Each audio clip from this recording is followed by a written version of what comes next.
This standing chat is hosted by HumbleWorks, the designers and manufacturers of quality, ergonomically designed standing desks and related products. We'll be speaking to Dr. Levine, the authority on the benefits of standing versus sitting. He has received more than 50 awards in the field of science, started more than 24 companies, and is the author of Get Up, a book which opened the eyes of millions of people to our modern sedentary lifestyle and the health issues behind sitting down for extended periods of time. Dr. Levine, hello. Nice to see you. What a beautiful day. Beautiful day, beautiful surroundings. Yeah. We're standing here talking about how amazing standing is for us. We've been chatting continuously about how sitting is doing so much damaging things to our health. We know this, it all makes sense. But I need to ask you, realistically, can we all change our lives to lead a more healthy, happy future by standing more, or is sitting so ingrained in us that it's never going to happen? Realistically, what are the chances of changing our lives for the better through standing more? Well, I mean, to start at the very beginning, realistically is now, this moment, this second. The reality and truth is that you and I could be talking sitting down on chairs. We're not. We're here, we're up, we're moving, we're at one with the nature that we stand in. And that simple, absolute truth is the case for everyone watching this. Right now, right this second, you can get up and you can make a start now.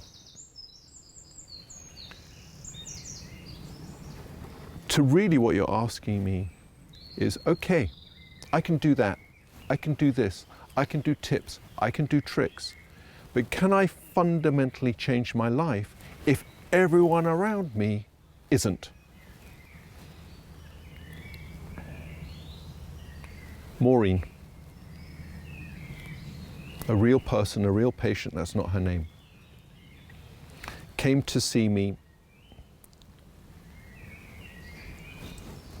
many years ago now, and she sat in my office, and the first thing I'll tell you is there was a sense about her, and I can't even explain what that means, but when you're somebody who looks after patients,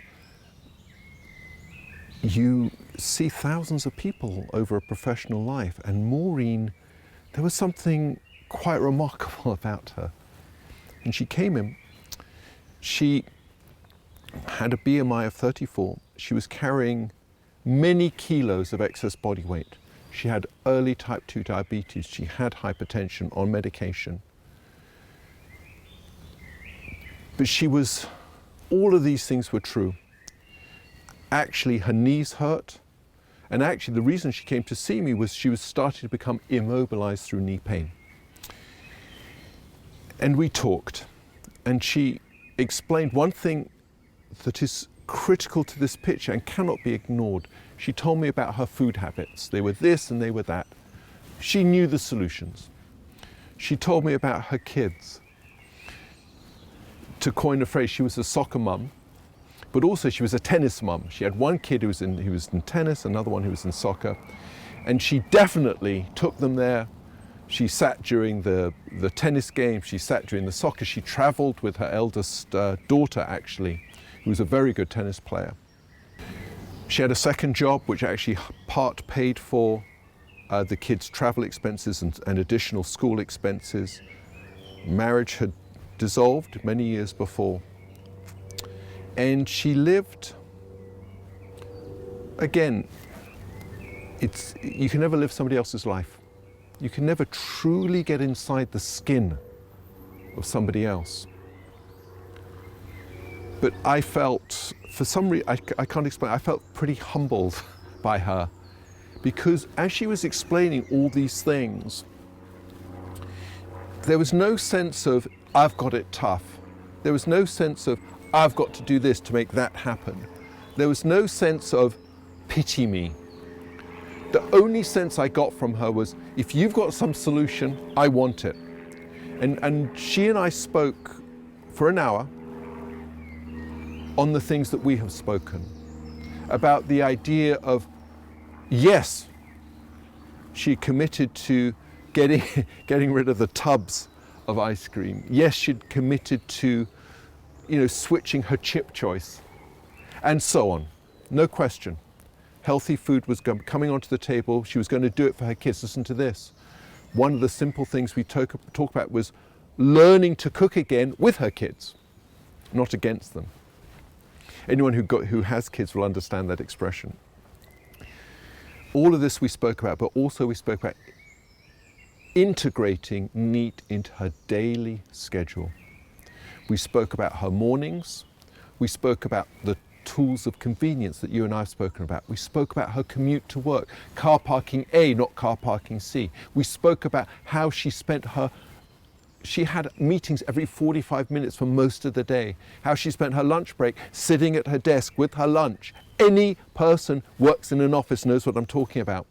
She spoke about the catalogue of exhaustions she felt and the stresses she felt when she got a phone call from her daughter to say she needed this at 2 p.m, just as she's going in for a meeting with her boss. She spoke about the stresses, like her son was having problems with, in mathematics. He was really, really struggling. She needed to get a tutor for him, but she couldn't afford it. She spoke about her second job, and they wanted more hours on the other job, but she had to get home. And as she was explaining to them, we just broke it down inch by inch, and she committed.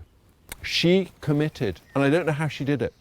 She took her day apart, and wherever she went to watch her daughter playing tennis, and she would walk around the outside of the courts as she was watching.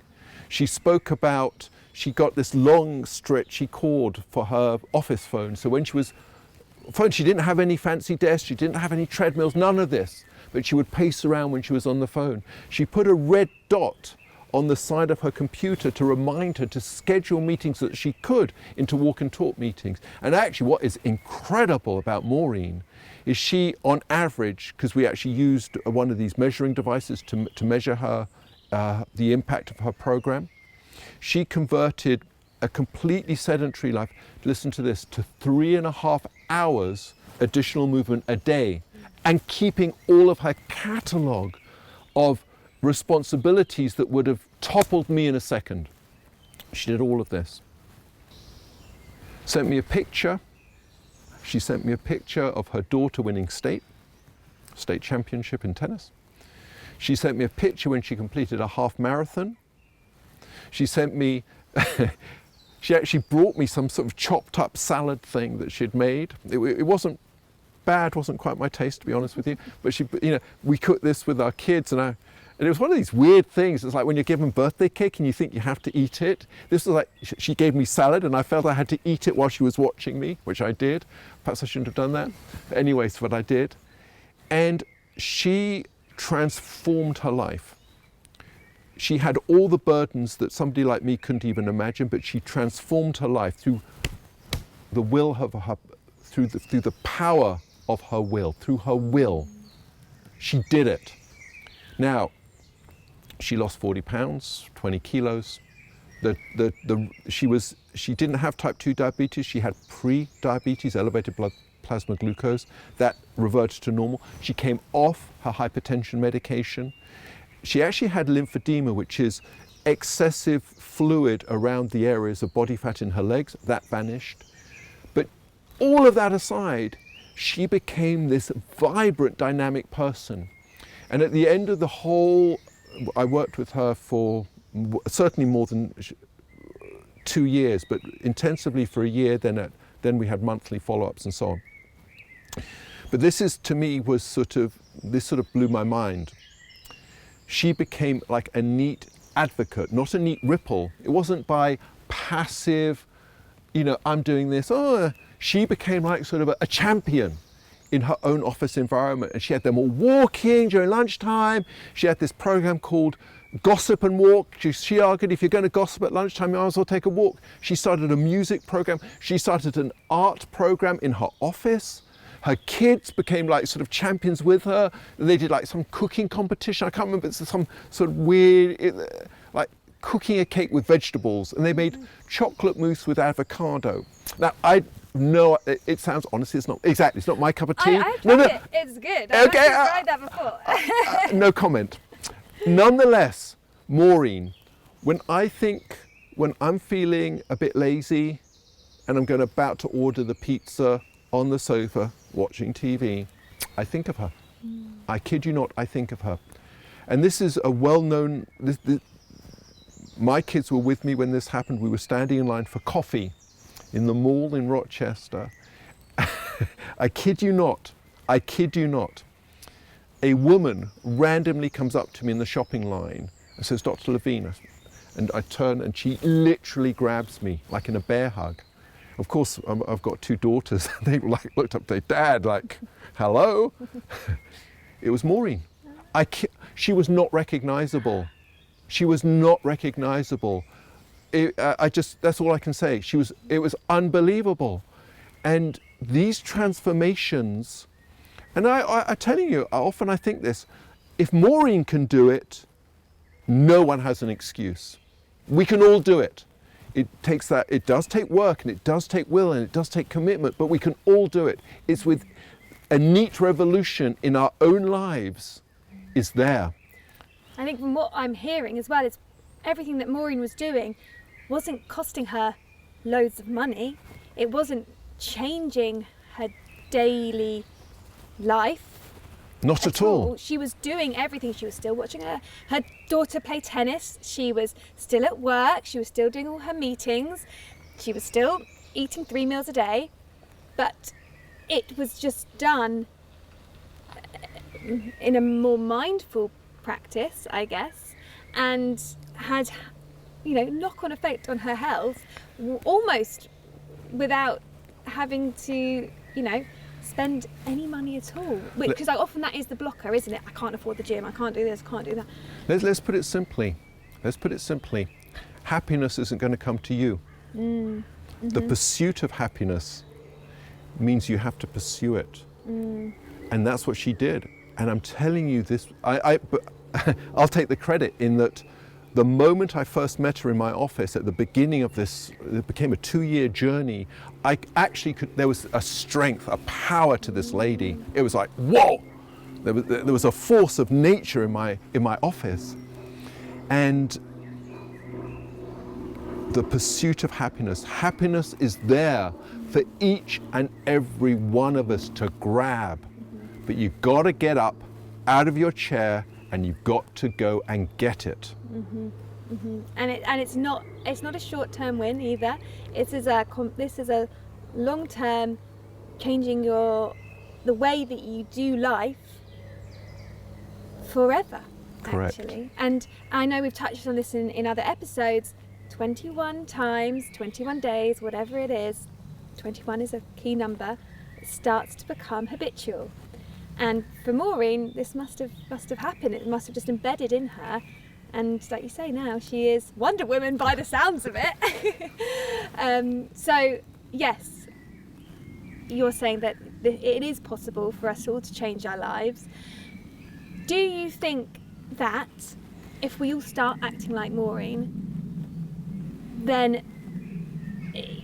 products, businesses are going to follow, and the world that we live in is going to start looking different? Do you think that we will be able to walk into an office and not see any chairs at all? Do you think that it's going to be the norm one day to have a walking meeting instead of a sit-down one? What's your opinion of the future? In order to learn anything about an organization is a collection of people. A family is a collection of people. A society is a collection of people. You start with person one. You start with Maureen. So those efforts, that commitment, that passion, that energy, that self-belief, that visualization of her own future, which was different to her own past, all of these essences of how a person fundamentally changes, how a person wakes up, gets up, moves towards their goals, their happinesses, are exactly the same as what we subsequently did to multiple businesses in the United States, and we brought it into the school system as well.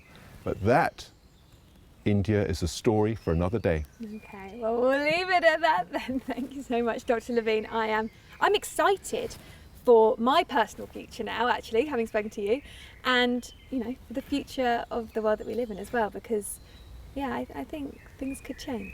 Make it happen, Captain. I will. All right, cheers.